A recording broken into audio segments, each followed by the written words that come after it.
if you don't get help, you're going to keep attracting the same type of man. And you will think it's generational curse. It's not generational curse. It's a pattern that you can break. So you see what I'm talking about? When you've gone through abuse, you need to seek healing. When I first went through abuse, I never thought I would go through abuse, especially because my mom went through abuse. So I felt like I knew better. And there are a lot of people like that. You see your mom go through abuse, or maybe your dad was an abuser, or maybe your mom was the victim, or maybe your mom was the abuser and your dad was the victim.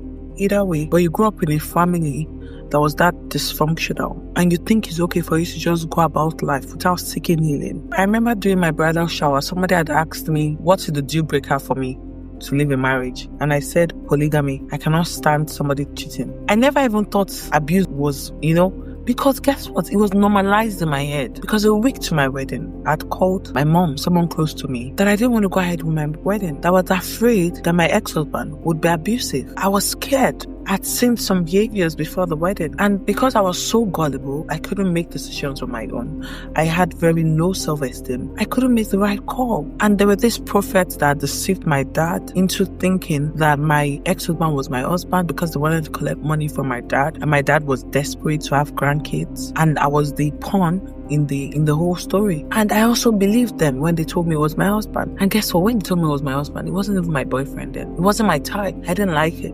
But because, like I said, I was really gullible, they had said they wanted to pray about my suitors. And I was like, okay, this is my suitor, that's my tutor. And they came back like, oh, that one is your husband. Oh, this one is bad for you. Oh, that one will die soon. Oh, this, that. Very wrong prophecies.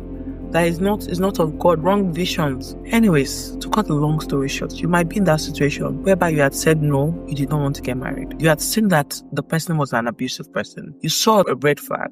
But somehow you still ended up in the marriage. And now you are stuck because you're surrounded by enablers. The good thing for me was that at some point, my parents were not going to condone the abuse. They were ready for me to divorce. And I thank God for that, because when push came to shove, they stood up for me. And, I had to just make the decision on my own, and I got out. But I didn't stop there. See, when you come out of abuse, you need help. Don't think you're okay. If you're not okay, your mental health has already deteriorated. Imagine you're being beaten. You're being beaten. Even if you're not beaten, what of the emotional neglect? What of all the psychological effects of his cheating? You're not the same person. You've come out with in fact, if you had low self-esteem before when you went into abuse, you've come out with no self-esteem. You have to develop one again. So don't undermine the ability to seek healing. It's so vital for you to seek help. Seek help so that you can change your orientation. And it's not easy.